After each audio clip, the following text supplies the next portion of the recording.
Good evening, everybody. Thank you so much for joining me tonight on YouTube Live. I'm Dr. Howard Elkin, the medical advocate. And today just also happens to be my birthday. As you can see, some of these decorations that my staff artfully put together. It's a double treat to be in front of you tonight on YouTube Live because not just because it's my birthday, but because we're going to be celebrating Social Awareness Month, Social Wellness Month. And I think it's really important. It's a great thing to celebrate this time, at this particular time, when there's so much divisiveness in the air. Now, what exactly is social wellness? Well, I define it kind of as the ability to effectively interact with those around you, such as friends, family, neighbors, coworkers, to really act as a support system to help propel us through life. And this all came about in the early 2000s. I just read about this recently. It came about in the early 2000s when mental health workers around the globe came together and said, we need to designate July, for example, as Social Awareness Month, Wellness Month. And that's what happened to really encourage healthy interpersonal relationships and to promote mental health. It was a great move. Now, interestingly enough, around the same time in the early part of the century, I came up with this, what I called my four quadrants of wellness. So it's physical well-being, mental well-being, emotional well-being, and spiritual well-being. And I was really happy with that. And I talked about it when I gave presentations and lectures and stuff. And then about a few months into it, my eldest daughter came to me and said, "Dad, you forgot something." I said, "What do you mean?" "You forgot social well-being." And I thought about it. She said, because we don't live in a bubble, right? We need each other. And I thought about it. And I wasn't really happy because I had to change the name, right? Because quadrants means four. Now I got five. So I changed it to five dimensions of wellness. And that's been with me ever since. That's really over 20 years. So, what exactly is social well being? I mean, it's not that we individually aren't important, we are, but it's what we can do collectively, what we do together that really makes a difference in the world. And I think most of you remember there's a well-known play, Broadway play, a musical, and it recently had a revival on Broadway after 60 years. It's called Funny Girl, and I think it capitulates the stardom of Barbara Streisand as one of the best singers ever of our times. And there's a song from that show, People, that has always resonated with me because people who need people are the luckiest people in the world. And I think that's true. And also probably the happiest people in the world. And I think with what we're experiencing, we have an election coming and there's so much divisiveness, and not just in our country, but in the world. I think we need to come together and, we all want to change the world, right? We all want to change the world and make it a better place. But that's a daunting task. But I really believe that if we all work individually and work on ourselves, because that's really the only thing we have control over, that somehow, with the grace of God, we will be able to come together and make the world a better place. So, what are the benefits of a strong support system? That's really what are the benefits? And there are several. Number one, self-esteem. I mean, surrounding yourself with like-minded individuals, people who respect you and care about you, is a way to go. It leads to improved self-esteem. And I don't know about you, but as I've gotten older, I have like no room for negativity. I can't be around any negative-minded people. And I mean, I've even tossed out a few patients in the process because I can't work with a negative, with a black cloud. So it improves my self-esteem when I'm with like-minded people who care and support me the way I care about them. It also helps with coping skills. Having social and emotional support, which we all need, can improve your sense of autonomy and make it easier to cope with stressful situations. And I'll give you an example. I'm going through extreme stress right now. I have to move out of my current home, which is a rental property, because my home is infested with mold. Not a pleasant thing. I had no idea how serious mold was until this recently happened. So I'm not just moving from one place to another. I have to go through an entire detox program. I have to actually take all my books and put them in plastic bins and set them outside. I can't even let them enter my home until I've been there for a couple of months. I mean, I can't allow to enter these spores. I mean, it's not a perfect world, but There's a lot I have to do other than just move in, just packing, the emotional, physical, and financial strain in doing this at my age is not fun, especially when you have to do it alone. I lost my partner a year and a half ago, so we always move together, and this time it's me. But it's my support system, the people that I have that support and love me has made this process much easier. Maybe not easier, but certainly more. It's certainly better. Also, because of the stress of this move, also having a social connection helps us more resilient to stress. And that's really another important aspect of having a community or having support. There's also something positive about that feeling of belonging. Years ago, my mother said, "When you move into a new town, you know anybody." I think I had moved to Chicago for my postgraduate training. She said, "Oh, you go to temple I'm Jewish. You go to temple on a Friday night and just sit in the congregation. You will feel like you belong." And I did that a couple times, and it really was very helpful.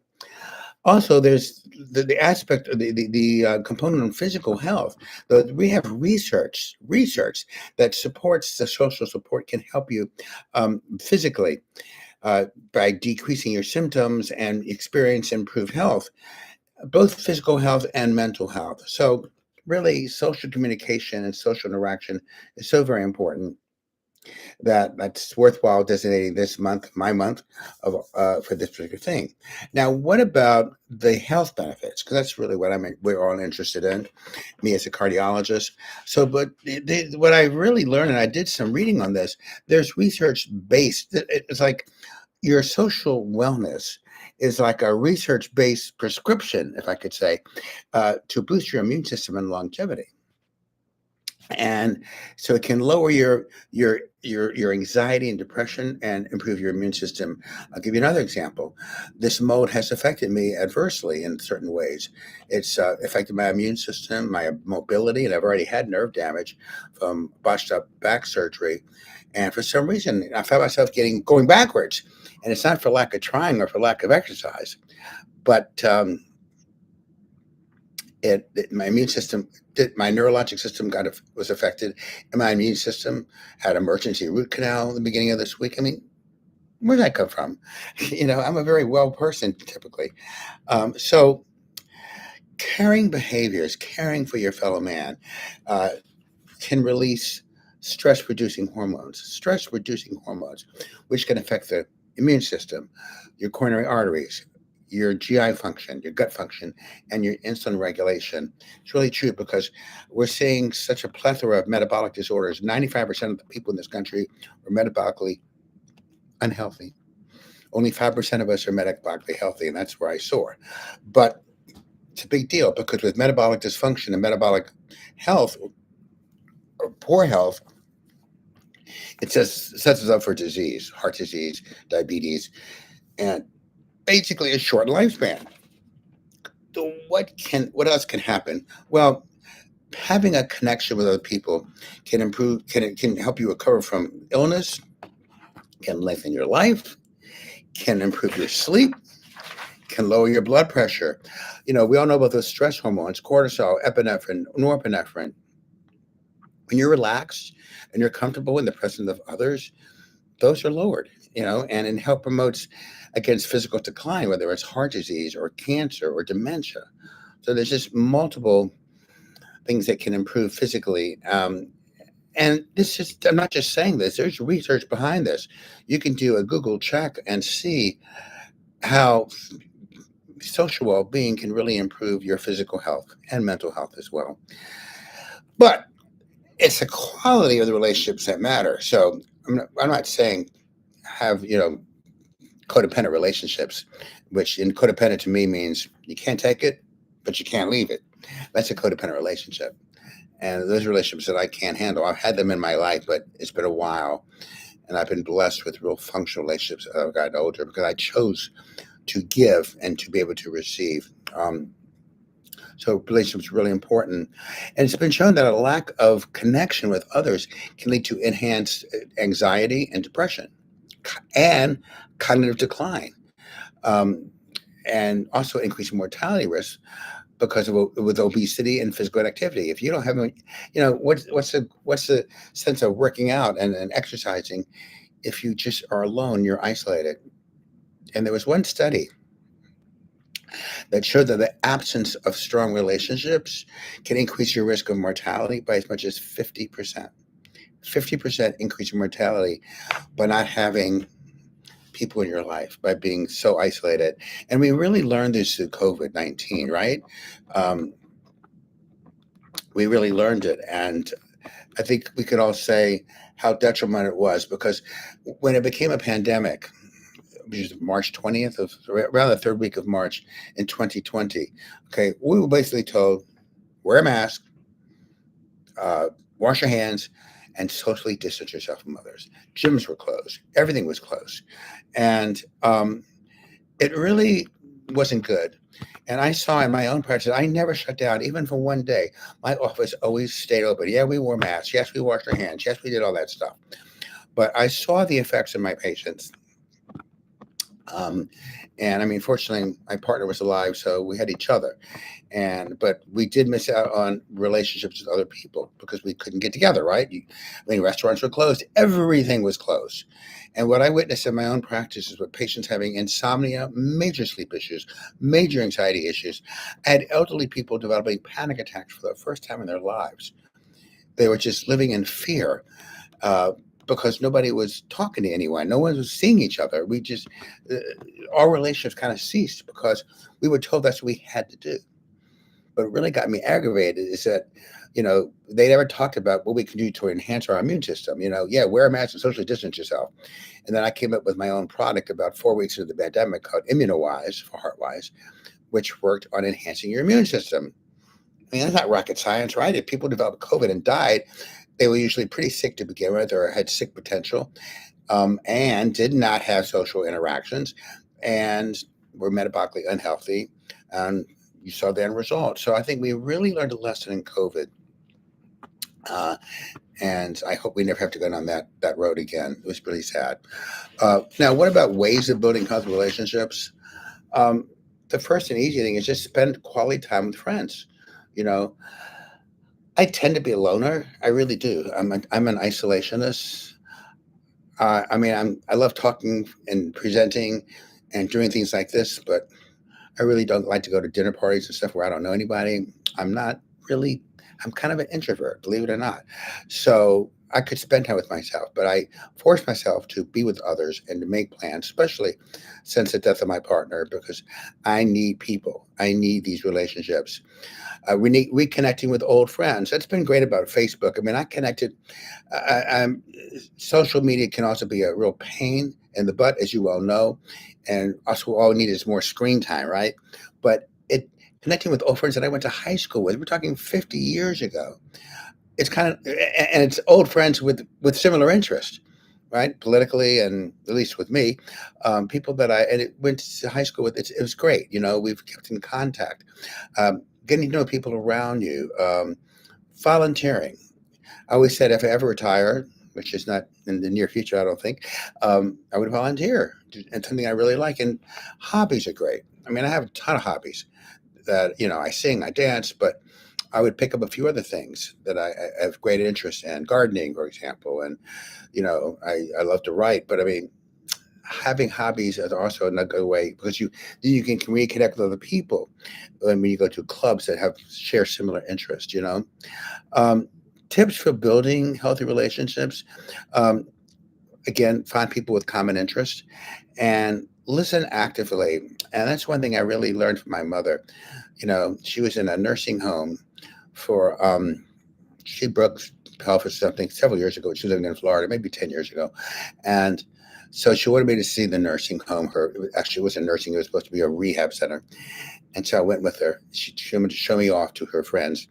And she knew the name of all these people. She knew the names of this worker and that worker. I said, Ma, how do you know these names? She says, when you're in a care facility like this, you better listen actively, intently, and understand and get people's names because that shows people that you're interested. And I've picked up that knack. My patients are amazed when I know what day is a golf day, what day is a hair day, when they went on this vacation to France, or you know, the I know it's I develop relations with my patients, and that's what makes my work so worthwhile. It's not just giving a prescription medications; it's talking to them, learning about them, listening to them. It's one of the great joys that I have. So thank my mother for teaching me how to be a good listener because it really comes in handy. Um, and but you also have to set boundaries. When you deal with relationships, you have to set up boundaries that you aren't giving too much. And also, we want healthy relationships. We don't want codependent relationships, like I said earlier. So being in a unhappy marriage or an unhappy relationship is actually more detrimental than good. So we say yes, we want you to nurture relationships and be with others. Not if it's negative, not if the outcome is negative. Then you might as well just be alone. And that's basically it. I mean, this is I think this is a great time, certainly for me, to be my birthday to reflect on this, because this is one thing that I hold in great esteem is my relationships in life. I don't have tons of friends, but the friends I have are intimate. That we have an intimate relationship, and that's really important. Um, because in retrospect and in review, a healthy support system can help us cope with stress, can help reduce the feelings of isolation and loneliness, which make things much worse, and enhance our overall quality of life. So I just saw this interesting thing by a person. I just read this a few minutes ago before we started. It's by on Facebook. It's a person I admire, and she's a nutritionist, and she's traveling in Brazil right now. She gives lectures all over the world. She's a brilliant gal and very sweet. And she writes, "I love having deep conversations with taxi drivers. My recent driver in Brazil said, 'I believe we are all here to make the world a better place.'" Is that beautiful? In other words, we all have something to offer, and what we do collectively is what matters. So that's it. This is a relatively short night because I just wanted to support this holiday, so to speak, social wellness month, and of course, it's I went from four quadrants of wellness to five dimensions of wellness, thanks to my daughter, and so I'd love to hear from you guys because I think we all can appreciate the need to be with one another. And really, people who need people are the luckiest people in the world. Okay, let me see any comments here. Happy birthday. Thank you. Great topic. Let's see. Anybody else? I know usually I give you tons of facts and tons of figures. I wanted tonight to be a little different. I wanted to be just kind of a celebratory kind of thing. So you don't have to say anything. Um, but if you do, I'm here to listen. And anybody, relationships. It's all about relationships. Relationship with yourself is number one, but then we need to extend and go out to other people as well. So I'm going to hang on for a minute here, and then if not, we might get out early tonight. Anybody else? Anybody have anything to say? And I appreciate your support all the years. And I talk about my little plug that I always do. Um, my birthday, my staff did this, but I talk about the five dimensions of health in my book, From Both Sides of the Table, when doctor becomes patient. And if you look at the subtitle here, Become Your Own Medical Advocate, because that's really what I'm about, how I practice. I mean, I had a couple today that came to visit me from Camarillo. That's quite a distance from Whittier. And because they wanted a functional medicine doctor, an integrative cardiologist. And it was great to be able to offer that. And we hit it off like old friends, common interest, doctor-patient relationship, but so it's professional. But when you click with someone, it makes all the difference in the world. Okay, getting all these nice compliments. Thank you, guys. All right, well, I guess that's it, huh? For this month, this is July, and I guess we'll see each other next month. I don't in August. I never know what I'm going to talk about. Sometimes I know in advance, but I like to kind of play up my ear and see what's on my mind. So thank you guys, and Please support yourselves, take care of yourselves and each other, because we really do need one another, and that's really important. Thank you. Good night, and please get my book. And if you happen to get my book, please write a review. Go back to Amazon, write a review, because it's really important. And also, if you see any of my videos here on YouTube, please do the thumbs up. Thank you guys so much, and have a wonderful, wonderful week and weekend to come. Thanks.